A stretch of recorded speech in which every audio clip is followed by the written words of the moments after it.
Every major Hollywood production carries a budget line that you will never see in a press kit. It isn't labeled with anything dramatic or cinematic. Instead, it sits quietly between location fees and equipment rentals, managed by people who aren't necessarily cruel but are incredibly efficient. This line covers what the industry refers to as collateral damage. In their world, that isn't a moral category but a financial one. It is a predictable cost of doing business outside a controlled studio lot, and it is a number the studio plans for long before the cameras ever start rolling.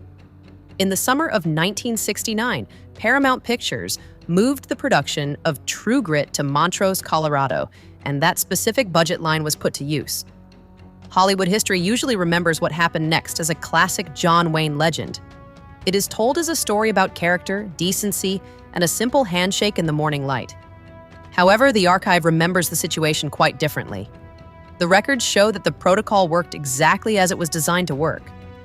The only reason the system failed was because one man on that location possessed enough contractual power to simply refuse to follow the rules. The version of the story most people know moves along quickly. John Wayne hears about a local farmer whose crop was destroyed by the production's horses.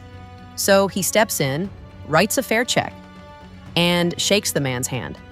While that version isn't exactly wrong, it is incomplete in a way that happens to be very convenient for the studio. The farmer was a 28-year-old man named Garrett, who owned 20 acres on the edge of Montrose. He had a modest house, a barn, and a cornfield that sat only 6 weeks away from harvest. To the production, that field might have looked like a backdrop, but to Garrett, it was a functioning economic unit.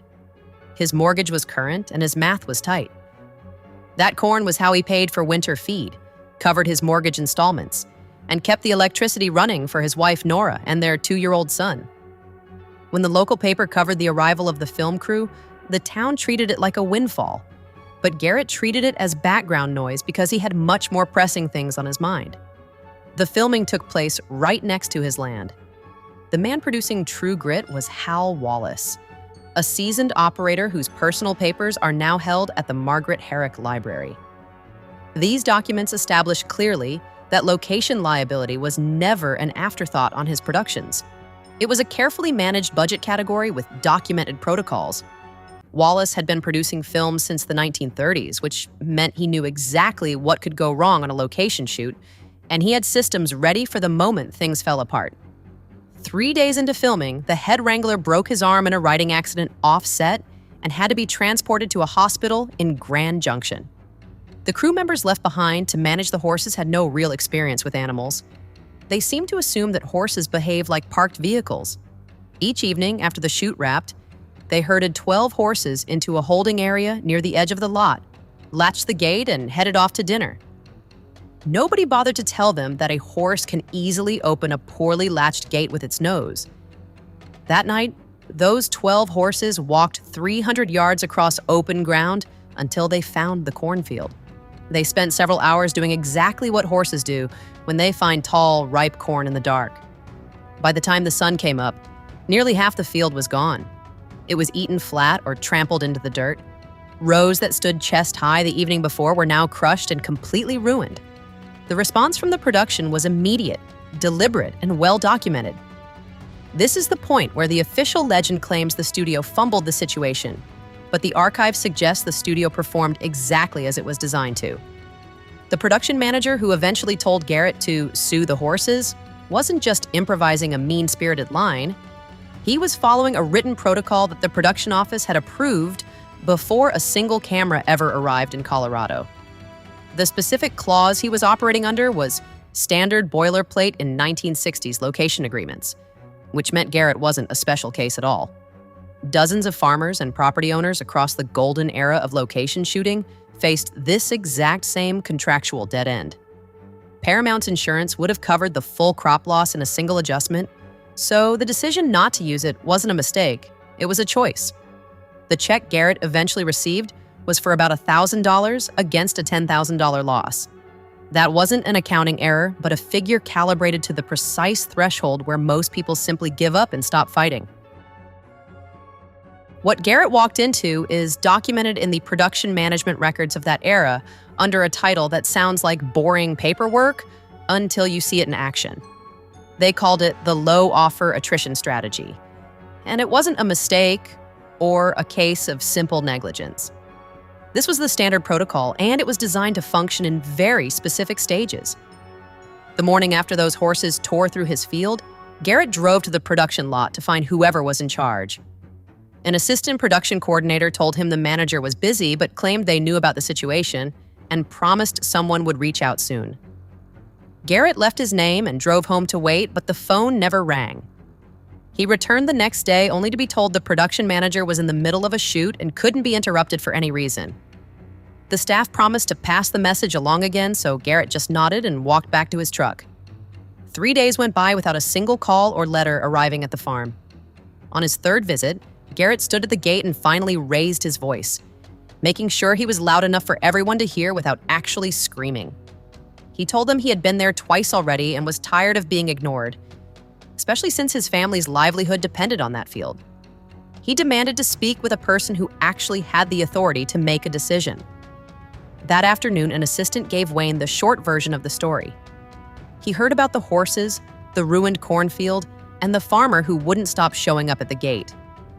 He also heard how the production manager was intentionally ignoring the man in hopes that the problem would just go away on its own. Wayne's jaw tightened as he listened, and he set his coffee down on the table. After a moment, he picked it back up, finished the drink, and didn't say another word. The next morning, Garrett showed up for the fourth time, but he didn't come alone. He brought Nora and their son with him to the gate. Before we look at what happened during that confrontation, we have to examine the legal architecture that was built to keep this mess from ever reaching Wayne's desk.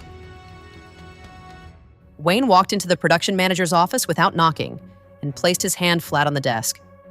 It wasn't a violent slam, but a deliberate placement, and he spoke only one word: cash. When the manager mentioned the original lowball offer, Wayne told him the price was now 10 times that amount, and he wanted it paid today. The manager opened a drawer because the money was already sitting right there on the premises. Paramount kept petty cash reserves for location shoots that often hit 5 figures, which means Garrett could have been paid in full the very first time he walked onto the lot. The production manager had the power to fix this from the start, but chose to wait, and that choice wasn't an act of rebellion. It was the system working exactly how it was supposed to work. An envelope containing $10,000 arrived at the Garrett farm later that afternoon. It included a Polaroid of Wayne holding the young boy in the morning light, while Garrett stood beside them with the exhaustion of the last few days still visible on his face. Even though the set photographer was on the studio payroll and the image was technically company property, Wayne signed the back of it anyway. The studio never issued a correction or an apology for what happened. If you look through the Hal Wallace papers, you won't find a single memo admitting the Garrett dispute was a failure of company policy. Across 66 films in his career, there isn't one document suggesting they learned a lesson here because, from the studio's view, the protocol didn't fail at all. It was simply overridden by a star who had enough leverage to break the rules. The legal language regarding force majeure and non-human agency didn't disappear after 1969.